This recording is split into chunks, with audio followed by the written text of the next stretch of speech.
स्वीकार गुरु भक्ती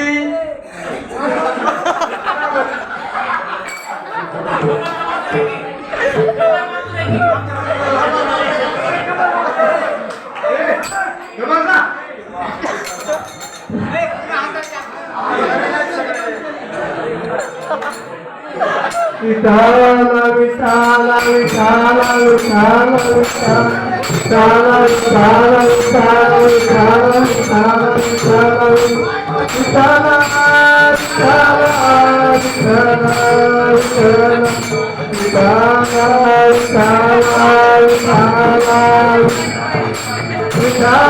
विठाला विठाला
स्वामी काल गुरु भक्ती हिंद्र वचन सेवापती अनुभव हे तुझ्या सत्य बोलो मुखे सुखाने कांते सुखे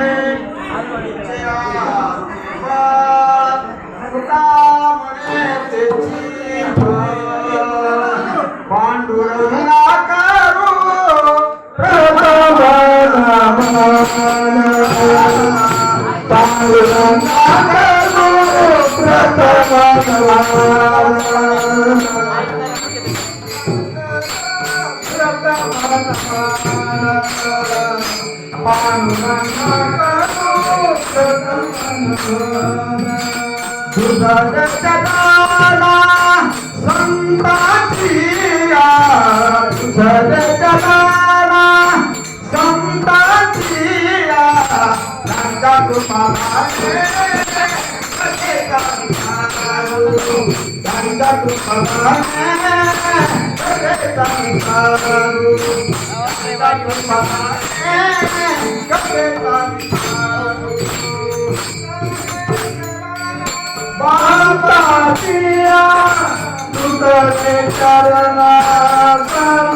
नमस्कार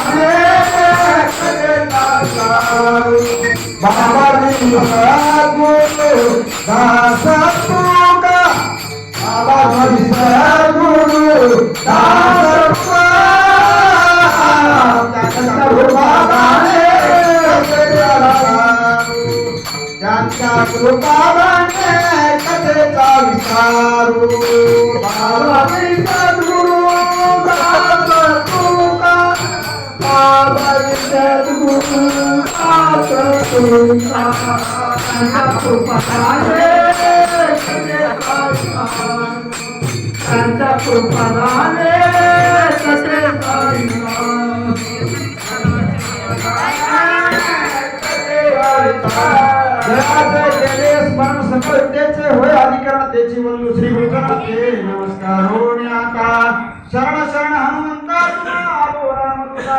काय भक्तीचा डावाटा माझा धावाल्या सुवटा शूराने धीर स्वामी काजी तू साधार तुझा मने रुद्रांजलीची आत्मना श्री संतांचे माता चरणावरी साष्टांग हे करी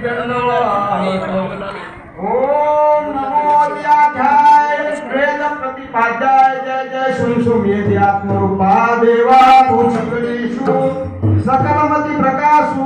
मने निवृत्तिदासु अवधारी दे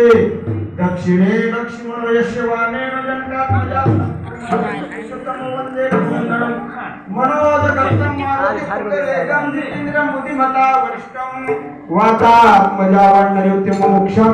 श्रीरामदूतं शरणं प्रपद्ये जो निर्गुण निराभास ते थोर उद्धवला सबल ब्रह्मरास आधी नारायण म्हणती तयास तयाचा ब्रह्मानुग्रहित ब्रह्मा त्रिपाद प्रसादित अत्रि अवधूत दत्तात्री सहस्र अर्जुन यदो दुसरा जनार्दन शिष्य तिसरा खरा केला कलियुगे करू याची कथा नामाचा गगर आम्हा हा संसार काय करे अशा भयलाज आडले चिंता ऐशी तया सत्ता समर्थाची तुका म्हणे करू ऐशियांचा संग जेणे नोहे भंग चिंतनांचा स्वामी काज गुरु भक्ती पितृवचन सेवापती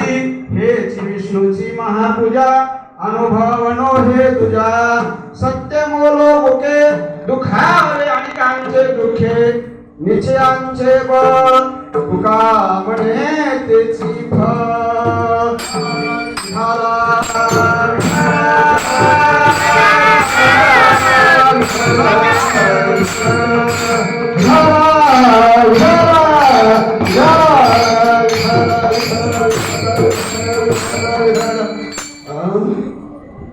विष्णूच्या मंदिरात जाऊन विष्णूचे भक्त महापूजा करतात परंतु त्यांच्या जीवनात आनंद दिसत नाही कारण प्रत्येकाच्या जीवनामध्ये आनंद दिसावा म्हणून तुकाराम महाराजांनी या अभंगामध्ये विष्णूच्या महापूजेचे 7 प्रकार सांगितलेले आहेत त्यापैकी एक विष्णूची महापूजा स्वामीचे हित होईल असे सेवकाने वागावे ही प्रथमता विष्णूची महापूजा नंबर 2 मुलांनी आई वडिलांची सेवा करणे ही त्या मुलाची विष्णूची महापूजा नंबर 3 पत्नीने पतीची निष्ठेने सेवा करणे ही त्या पत्नीची विष्णूची महापूजा नंबर 4 व्यवहारात सदैव सत्य बोलणे ही त्या प्रत्येकाची विष्णूची महापूजा नंबर 5 प्रत्येकाने दुसऱ्याच्या दुःखामध्ये सहभागी होणे ही त्या प्रत्येकाची विष्णूची महापूजा नंबर 6 चांगले काम निश्चयपूर्वक करीत राहणे ही त्या विष्णूची महापूजा आणि नंबर 7 प्रत्येकाने या पूजा न करता जो कोणी भक्त मंदिरातील विष्णूची महापूजा जाऊन करत असाल तर त्याला अखंडच आनंद मिळणार नाही कारण असा अखंड आनंद मिळावा म्हणून तर तुकाराम महाराजांनी या अभंगामध्ये विष्णूच्या महापूजेचे 7 प्रकार सांगितलेले आहेत पैकी सेवकाने स्वामीची महापूजा कशी करावी ते असणार बाजी प्रभूने आपला जीव धोक्यामध्ये घालून शिवाजी महाराजांची आज्ञा पाळलीच त्याप्रमाणे प्रभू रामचंद्राची सेवा करणारे एकनिष्ठ हनुमंत भक्त आपला जीव किती असणारा धोक्यामध्ये गेला तरी त्यांनी असणारे प्रभू रामचंद्राची सेवा असणारी आज्ञा पाळली तनु मनु जीवे चरणाशी लागावे अंग वार्ता करावे दास्य सकळ ही असणारं सेवकाचं काम आहे सेवक दास्यत्व निकटपाय केले आणि म्हणून देखील रामचरण सेवकाने गुरुची सेवा करणे ही असणार एक निष्ठा सेवा आहे म्हणून गुरुर ब्रह्मा गुरुर विष्णू गुरुर्देव महेश्वरा गुरुर्देव साक्षात परब्रह्मम् तस्मै श्री गुरुवे नमः ब्रह्मानंदं ब्रह्मसुकंदं केवल ज्ञानमूर्ति वृंदातीत गगनस्थं एकनित्येवल मंचलं सर्व साक्षी भवातीतं त्रिगुण विरहितं सद्गुरुतं नमामि म्हणून तुकाराम महाराज म्हणतात अशा शिष्याला कुठल्याही देवतेची महापूजा करण्याची गरज नाही कारण का सर्व देवता त्याचा गुरुच असतो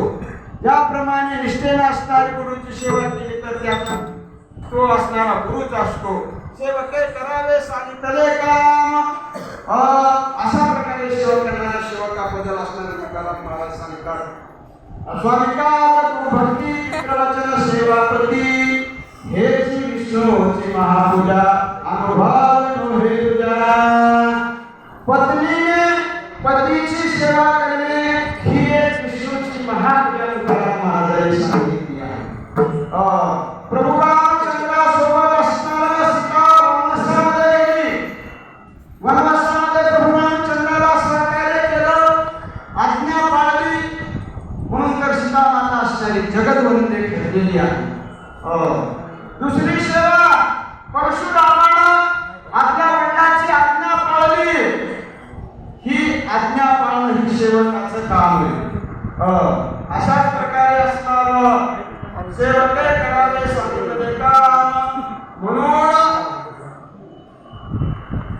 व्यावहारिक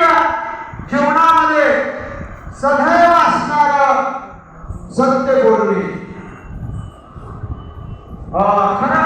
खरं बोलणाऱ्याला आपण कुणाशी काय बोललो याची चिंता करण्याची गरज नाही, कारण ते सत्य सत्यच असतं. त्यासाठी तुम्हाला किती अशब्द वाटला आणि काय वाटलं तरी त्याचा काही संबंध नाही. म्हणून सत्य बोलणाऱ्याला ही असणारी विष्णूची महापूजा करते. आणि इतरांच्या दुःखामध्ये दुःख होणं ही विष्णूची महापूजा. असेच एकदा शिष्य तीर्थयात्रा करत होते. तीर्थयात्रा करत असताना एका गावामध्ये त्याचा मुक्काम झाला आणि मुक्काम झाल्याच्या योग्यकडून तो शिष्य असणारा गावात भिक्षाटन करण्यासाठी डोळी काढत अडकले आणि गावात भिक्षा मागण्यासाठी तो असणारा गावात गेला. गावात भिक्षा